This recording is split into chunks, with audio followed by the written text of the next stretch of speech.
some people in chat saying Kas making up excuses not to play. Yeah, the lobby quote-unquote bugs. Now I see it, right? Right? Anyways, welcome back to the Money Speaks Showmatch series, guys. It's our debut. We've had about a month and a half since we've run proper show matches, but that's, of course, been at the expense of doing really awesome, big, badass events like the big one and Who's the Best European.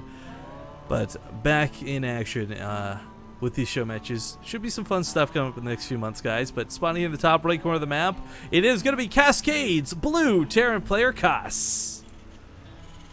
And in the center bottom part of merry-go-round, we've got our pink Zerg player playing for Mind Sanity. It is Kane. Played really well that last game. We got a little bit excited solid for the potential of Swarm Hosts on a map like Catalina. I don't think it was unexpected, but we didn't have it get to that point. Just an overwhelming tour de force, I guess. Yeah, he went up to a high mute account and a lot of Ling Bane. Maybe part of that was because Kas was dropping so much, and Kane felt like he was getting momentum, so he just kept making mutas instead of, because when you make swarm host, you're always gonna slow the game down a little bit. So I guess he felt like he had momentum and he just went with it. So seems like it was the right decision. Well, guys, just before we get too far into the thick of this game, to explain the headset giveaway, when either of these players gets to 3 wins, when they're on the cusp of victory, so whether it's 3-1 or 3-3, well, I guess it can't be 3-3, it would have to be 3-2. That's when we'll do the headset raffle giveaway. So make sure you don't go super AFK. You can time this out now, so you don't have to wait till the end of the stream or anything like that. I will make sure to grab the headset. I have it physically on me. We'll ship it out to you no matter where you are, and you can take a look and see just how incredibly pretty the Cyrus C series looks like. I won't take it out of the box or anything, though. That'd just be stupid. It'll deplenish the value. But Kane, okay, going for a little bit of the edgy opener here. Not going full first or anything like that, so not really worried about Kas doing something like a 2-Rax. Yeah, well, on that topic, he did actually drone scout the middle of the map, so it looks like he was a little bit worried at least. If you look at his vision, he scouted. Well, yeah, and that's what I was about to get into actually off that point. On the right side, yeah. Yeah, Kas actually 2-Raxes quite frequently. One of the most awkwardly amazing fun ones I saw was, I believe, versus Golden on Overgrowth. He 2-Raxes, it kills the hatchery and he falls back. Golden goes for the bailing bust, but Kas made like 5 Raxes at the top of his ramp. It's the wall, so, I mean, he's had his fair share of experiences with 2-Raxes, and I gotta tell you guys, I would be absolutely stunned if we didn't see at least one in this whole series. Sure, yeah. Yeah, Kas is definitely capable of doing that, so it wouldn't be too surprising indeed, but I do like the drone scout response to a potential 2-Rax though, because even with 15 pool, if you make some wrong calls or don't see the 2-Rax in time, you can still, get behind a 2-Rax even if you 15 pool. So going for the drone scout is just, you stop the barrier from going up. That's always going to be, the best way to defend it, but you just lose some mining time, which can be annoying. I'm surprised Zane didn't 2-Rax you, dude. Would have been an easy win, am I right? Anyways. Circling does, oh, that's right, manual first blood. Sorry guys, I forgot we don't have the game mod on right now. But kills a couple Marines with the Lings, so I mean he gets value for them at least. Gets some good scouting too as he hops into the mains. He's no second gas, so no fear of a Banshee. Yeah, it's very nice scout actually. Just yeah, having that information that there's no Banshee, you won't have to sack the Overlord to get that information that there's no second gas, so it should be relatively safe to assume that there's gonna be a 3rd CC off of this. And it seems Kas really likes this 1 Reaper opening as well. He has been going with that in both games. I mean, I personally am a big fan of at least the 1 Reaper. Even on a map like, say, Nimbus, where it's just horrible to use Reapers in the first place, like the scouting potential they have is amazing. Usually doesn't get utilized to its fullest, but still, the potential of just getting in there, scouting that sick layer timing, stuff like that. Better to have than not have. Yeah, I mean, having a Reaper at all, yeah, it's nice. You get scouting, you can put some pressure on, but I mean, there's also weaknesses, like, you're always going to be quite weak to like a 13 pool, or even a 15 pool can get a cancellation on, the expansion in the natural sometimes if you're not keeping the Reaper back. Oh, big round on both Hellions, and the Reaper's going to die, I guess. Oh, looks like that one might get away. That's still very nice for Kane. Getting some map one Hellion, control. one Reaper, but I mean, he's to pursue this would Oh. lose so many more lanes. Wait. There's a roach horn about to finish, Rifkin. There's about to be a lot of roaches made. There's 9 of them. Okay, so Roach must have 2 base. Normally you're kind of like whatever, right? But in this instance, not only did Kane get up here with the Zerglings, he got to cancel on the bunker. So Kas is not gonna have the wall up, maybe. The Hellions, of course, can help a little bit against this, but it's mostly the Banelings you're scared about. I gotta tell you, Nameshar, I like the way Hyun does this best. 3 bases for the Roach Baneling. But if you just go 2, no third, you don't really have a fallback, and you don't have a lot of larva to work with either.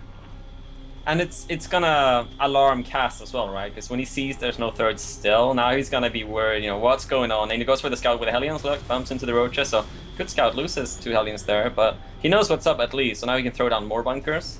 The wall is finished. Yeah, I mean, he's But really there's not a lot of gonna need. units. Well, you don't need a lot of these. You got a lot of bunkers, right? I mean, you need 3 or 4, but the problem is I don't know if these other ones are going to complete in time. Kane is right outside of his door. Yeah, the Banelings are not finished though, so I guess he does have enough time. Oh god, that's a lot of Banelings. Yeah, it's a lot of Banelings. 10 Banelings being more. Comes to top grab for the Roaches. Yeah, don't lose the 1 Roach for free. You don't really need to be in here. Yeah, I kind of wish there was an Overlord in the front lines. You can snipe off the rocks on the far left side, the debris, and just go. But, alright, here we go. Banelings coming in. Connects to his first bunker. SCV's trying to repair. Oh, Zerglings, scumbag Zerglings blocking out the Banelings, but he does bust through. More bunkers revealed, but as you point out, not a lot of units here. So we'll see if the small amount of units he has in these bunkers will be enough. He's got to keep that one Marauder alive. It's kind of like his lifeline, so to speak. Lots of SCVs dying out while this is happening. The Marauder runs to the other bunker, but it dies immediately. 15 workers down, and Kas, oh god, he is falling prey to this bust. Good race on the wall there, but yeah, this is. Oh, he's gonna snipe the E-base. Doesn't want 1-1 to finish, so that's a reasonable decision. That's actually a really nice snipe. That's one of those moves that gets you back in the game after an all-in type thing. I mean, I think Kane has certainly done enough damage to make this worthwhile in the first place, but this certainly gives him that little bit of an edge he was looking for. Yeah, he's got twice the working count, and now he doesn't have that disadvantage, like you said, when he pulls back and goes to macro, he doesn't have that disadvantage of being very behind on the upgrades. So the only advantage Cass is gonna have is a slight tech advantage with. I mean, the Starport's not even started though, but I mean, he's gonna have like Stim and Medivacs. So relatively early, but yeah, Kane is looking very strong right now. Yeah, and I kind of feel like if he didn't have this 3rd CC in base, Kas would actually just be out of this game. Like, unbelievably so down to 25 workers. Mules are good and all, but we've said before, like, they're not that good. They can't win you the game solely and entirely. So, with a 3rd CC, he'll get the SCV production back to where it needs to be. He's got a sizable army to fight with. Should have Kane finished, followed up with round 2. Because, let's be honest, I mean, the standard is follow an all-in with another all-in, try and win the game as quickly as possible. But Kane disengages. He says, you know what? I did a lot of damage. I picked up double engineering base that we're both researching. So I think he knows he's in a pretty comfortable spot to actually take this to the mid-game. Yeah, exactly. And killing those E-base is going to be even more of a confident boost there in terms of that. And, he's almost fully saturated his 3rd now, and he has been creeping behind this, pretty well, considering how aggressive he's being. It's not easy to keep on going with that creep spread. Now, it's going to be easy for him to, hold on to the 3rd base for sure, being on creep the whole time. And he's going into Roach Bane, so he might just use his economic advantage to go for a 2nd all-in later on. Possibly. It is kind of, we're saying all in, right? But I don't know if it will be an all in per se. Yeah, all in-ish. Yeah, I mean, he has to do something with it. As long as he doesn't just fail completely, it's gonna be fine, yeah. Well, I look at this, I see 63 drones over 34 SCVs, so I'm like, yeah, you could, what would conventionally be an all-in, not really an all-in in this scenario. So, yeah, you're not wrong, I just don't think we would normally, like, due to the circumstances, we'd have to classify it as something else. And Kas, by the way, he's dealing with a bit of lag, hopefully this doesn't affect him for too long, but he's got no tanks behind this. He's got no bunkers behind this. So oftentimes we see players like Journey, like Supernova, they've got at least like a couple of those backup tanks you go for blindly anyways because you expect Roaches to be out at some point. But Kas without any of that, I don't know how he's going to hold this, Namshar. I really don't. Yeah, it's going to be hard. And the worst thing, I think Kas wants to be aggressive now, right? Because he's behind, so he knows that he has to make something happen. So I wouldn't be surprised at all when these 2 Medivacs finished, he's going to be trying to make stuff happen and be aggressive. And the worst thing you can do, Rifkin, is be aggressive versus someone that's making a crap ton on Roach and Bane off of only 5 gases. I mean, what makes Roach Bane semi-all-in at the very least is the fact that you're not getting the 6 gases, you're not getting the 4th, you're not getting the Spire for the Mutas to shut down the Medivacs. So you have to kind of make something happen with the Roach and Bane that you have. But when your opponent attacks into you and you just clear out the army, you can just go for it and get the win easily. So, damn. Just side note while this is lags happening, guys. Shout outs to both Riamar and Showcast, both chucking in $100 to the Cure for Cancer Research Fund.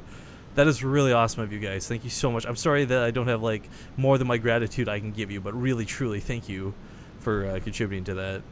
Yeah, it's awesome.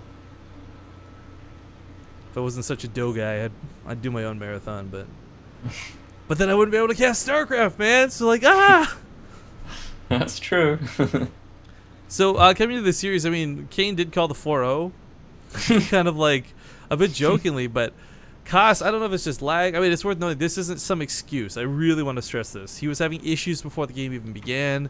We had some struggles getting into the lobby. His BattleNet was giving stupid issues, and I can attest to the fact that I wasn't able to play any Blizzard games or watch any Twitch TV yesterday because my ISP was fucked. So I wouldn't, this, for anyone who's just gonna be like, oh, Kas is just buying time, he's waiting for an excuse, he's checking the stream delay. Like, no, it's fuck, like, just don't even start with that, guys. This is just, hopefully his internet fixes itself and we can get some really awesome games, because Kas is, like, we're not selling you a fake product here. Like, Kas is a fantastic player, he really is. And what's kind of cool actually is, like, this is one of Kane's more or less debuts since he's come back from Taiwan. Like, he played a little bit IEM, I guess, but I mean, you know, he's back in Europe down the My Insanity house in his training environment with a lot of his teammates. And this is, well, the first big show match he's done probably since he got back. Yeah, sure. Yeah, probably is. And it's yeah, it's nice to see him here. He's a strong player, so it's good to watch him play. And he's doing well so far. Yeah, Kane actually, definitely, in my opinion, one of the more underrated players, just because he's not super popular, right? Like, he had a little bit of hype to him when he won Shoutcraft. It got really cool. He was, like, the talk of the town and all this. But, yeah, I really enjoyed watching him with things like the Acer Team Story Cup, amongst other events for My Insanity. And he went on a small break, goes trains in Taiwan. Now he's back. Really glad, and hoping to see more of him. He's one of the guys going to Stockholm, too, by the way, for DreamHack. Yeah, he's pretty stacked. I saw a link for that earlier, so yeah. I'll be going there, of course, as well. But yeah, it's a lot of sick players there, a lot of sick Koreans as well. I guess just while we're waiting to address more questions came out of chat, we're Zombie Grub today. Dude, if he tells me he's downloading torrents or something. Zombie Grub has stuff to do. She's taking classes because she's planning to move to Korea, for those who don't know. Oh, I did not know that. Yeah, so she's unavailable today. Like, Wednesdays and Thursdays during the day, she's never available for anything forever. No. The BM is real. The BM is real. Blocking each other. Oh, is he kidding? I don't even know. I don't know. But anyways, my point is, Zombie Grub's not available during the days, but she will be back later tonight for Copa America. So, oh god, I just realized how much I'm casting today. Because we got a group stage for Copa America to go through later tonight. Yeah, it's quite a lot. So much passion. Wow. I want to mention as well, by the way, I like Kane's decision because I think most Zergs dislike playing Ling Bling Mura, just normal play on a map like Merry-Go-Round, because of how exposed the fourth base is, and it's hard to kind of get that creep covering around the ledge around the fourth base. So I kind of like Kane's decision to go for the all-in on this map specifically, because he might not be as comfortable in just a straight-up macro game on this map, and then he might just go back to normal play on the other maps. So yeah, I think it's a pretty good decision. I mean, it's working out for him, which is nice for him.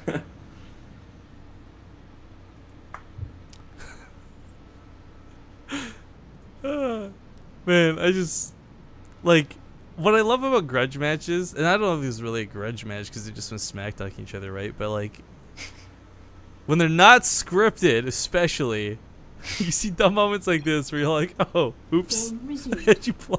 Oh my god. I mean, you were joking about it before, weren't you, as well? Oh. Well, because they couldn't invite each other to game. Yeah, we had to host exactly. because they had each other blocked. Oh god, this is just...